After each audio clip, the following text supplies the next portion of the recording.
मातीची कूस म्हणजे माझं विद्यानिकेतन. कलागुणांचे बीज रुजवणारी ओल्या मातीची कूस म्हणजे माझं विद्यानिकेतन. विद्यानिकेतन केवळ 6 अक्षरं, पण या 6 अक्षरांमध्ये हिमालयाची उंची आणि महासागराची खोली व्यापलेली आहे. विद्यानिकेतन या 6 अक्षरांमधील ती मंत्रलेली 6 वर्ष आठवली की डोळ्यासमोर येते ती प्रेमळ गुरुजनांचा सहवास, खोडकर बालमन, निष्पाप निस्वार्थी मैत्री, शिस्त आणि संस्कार. विद्यानिकेतन म्हणजे कलागुणांचे माहेरघर. विद्यानिकेतन म्हणजे संस्काराचे बीज रुजवणारी ओल्या मातीची मायेची कूस. विद्यानिकेतन म्हणजे अनेक प्रतिभावंत कोहिनूर हिऱ्यांचे लखलखत कादन. मी ज्या ज्या वर्षी गेट टुगेदरला येते त्या वेळेला मला माहेरपणाला आल्याचा भास होतो. आठवणींच्या साठवणी जशाच्या तशा डोळ्यासमोर तरळत राहतात. पहाटे 5 वाजता धणघणारी घंटा, कडाक्याच्या थंडीतील गार पाण्याची आंघोळ, सकस नाश्ता, चौरस मार्गदर्शन, खेळ व्यायाम, रात्रीची प्रार्थना, या गोष्टी मी माझ्या आयुष्यामध्ये कधीही विसरू शकणार नाही. माझी प्रयोगशीलता, माझी करामती. खरंच मला अनेक वेळा प्रश्न पडतो, नक्की काय होतं ते? 5वी ते 7वी पर्यंत मी फार खोडकर होते. नंतर पुढे प्रगल्भता आली. कदाचित जबाबदारीची जाणीव झाली असेल. विद्यानिकेतनमध्ये असताना कपड्यांना कधी इस्त्री मिळायची नाही. मग आम्ही ते कपडे धुवून, वाळवून, नंतर घडी घालून गादीखाली ठेवायची. नंतर मी माझं थोडं डोकं चालवलं. ताट आणि तांब्या उन्हात पालथ ठेवायची आणि मग नंतर पळत पळत येऊन कॉटवर ठेवलेल्या कपड्यांच्या घडीवर फिरवायची. कपड्या जवळ येऊपर्यंत दोन्ही गार झालेलं असायचं. पण समाधान काय? आपण इस्त्री केली. नंतर दुसरा प्रयोग केला. स्वयंपाक घरातून तांब्यातून गरम कोळसे आणायचे आणि इस्त्री करायची. एकदा तर इस्त्री करायच्या नादात शर्ट जळालं. बरेच दिवस मी तसंच जळका शर्ट वापरला.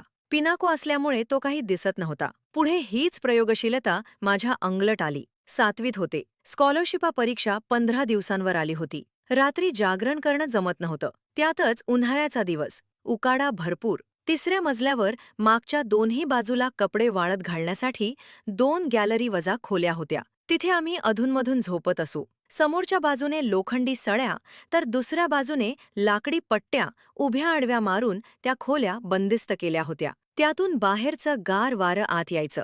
छान झोप लागायची. मी संगीताताई उन्हाळे, भारतीताई पाटील आणि कुणीतरी दोघी, आता नाव आठवत नाहीत, तिथे झोपत असू. आणखी एक म्हणजे त्यावेळी रात्री अचानक दंगा व्हायचा. लाईट जायच्या. धडाधड जिन्यावरून पळत सगळ्या जणी अंधारात चौकात जमा व्हायचो. नेमकं काय घडतंय हे कुणाला कळायचं नाही. मी झोपण्यापूर्वी संगीताताईला आणि भारतीताईला मला पहाटे उठवायला सांगायचे. त्या मला उठवायच्या देखील.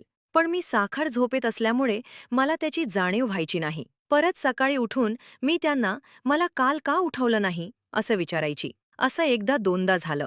मग मी ठरवलं अण्णांस यावर काहीतरी उपाय शोधला पाहिजे. जरा डोकं खाजवलं. त्यावेळी एका पालक भेटीला पप्पांच्याकडून हट्टाने एक गाऊन घेतला होता. माझा पहिलाच तो गाऊन, पिवळ्या रंगाचा, त्यावर काळी पाने.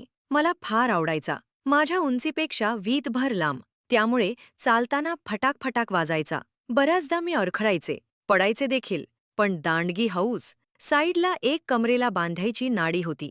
त्या रात्री झोपण्यापूर्वी मी ती नाडी तोडली. त्याचे एक टोक बाजूच्या लाकडी पट्ट्यांना बांधले आणि दुसरे टोक गळ्याभोवती गुंडाळून त्याची सैलसर गाठ बांधली. उद्देश असा की रात्री झोपेत जरा जरी हिसका बसला की नक्की जाग येणार. त्यानंतर 5-10 मिनिटे गेली असतील.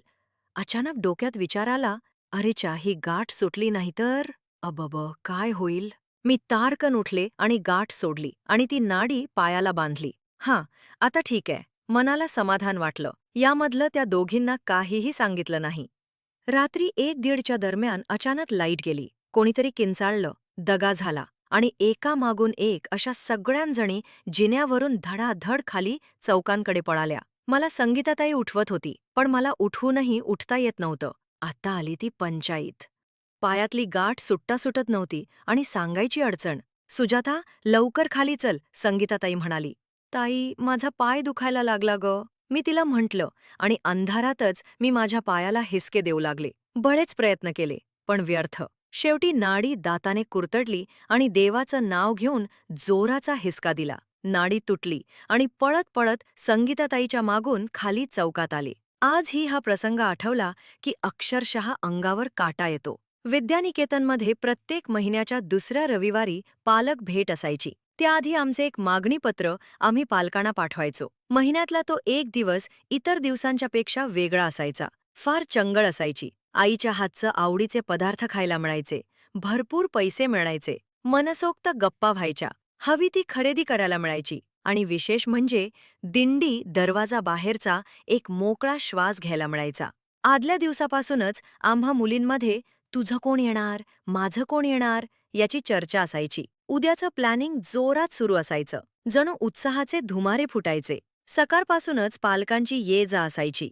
चौकातल्या कट्ट्यावर नोंद रेजिस्टर त्यांच्यामध्ये व्हायची आणि मोठ्या आवाजात एक अनाउन्समेंट व्हायची.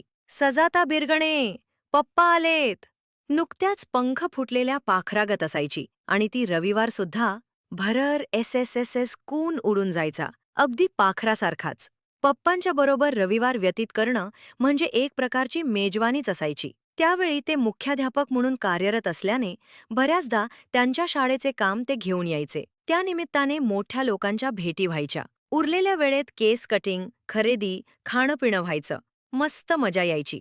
5वी ते 7वी पर्यंत हे सगळं अगदी सुरळीत चालू होतं. 8वीत आले आणि सगळंच चित्र पालटलं. संपूर्ण आयुष्याला एक कलाटणी मिळाली. दिनांक 12 जून 1988ला पप्पांचं अटॅक निधन झालं. आम्हा 6 भावंडांची जबाबदारी एकट्या आईवर पडली. नोकरी, शेती सांभाळून तिला एका कुटुंब प्रमुखाची भूमिका पार पाडवायची होती. पप्पांच्या निधनामुळे माझा आठवणीला प्रवेश थोडा लांबला.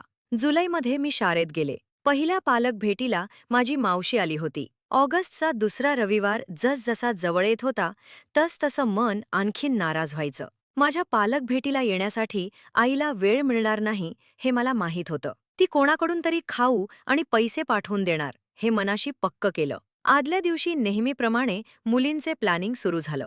माझे डोळे भरून आले. झोपण्याचं निमित्त करून तोंडावर घेऊन रडून घेतलं. तो रविवार उजाडला.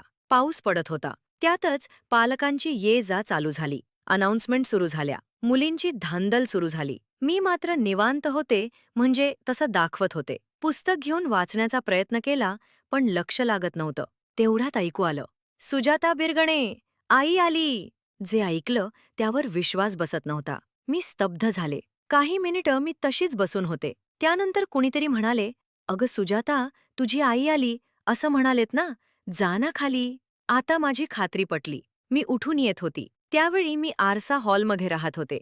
आई डिरेक्टवर आली होती. मला आनंद झाला, पण तो फार काळ टिकला नाही. आई चिंब भिजली होती. तिच्या पदरामागच्या वेणीतून पाणी निथळत होतं. तिचं मोकळं कपाळ मला पोरके झाल्याची आठवण करून देत होतं. मी तिच्या हातल्या पिशव्या घेताना लाल भडक बांगड्या मला चिडवत होत्या. मी पिशव्या घेतल्या. डोकं पुसण्यासाठी आईला टॉवेल दिला. आर्त वेदनांनी चिंब भिजलेलं माझं चिमुकलं मन आईला कोरडी करण्यासाठी धडपडत होतं.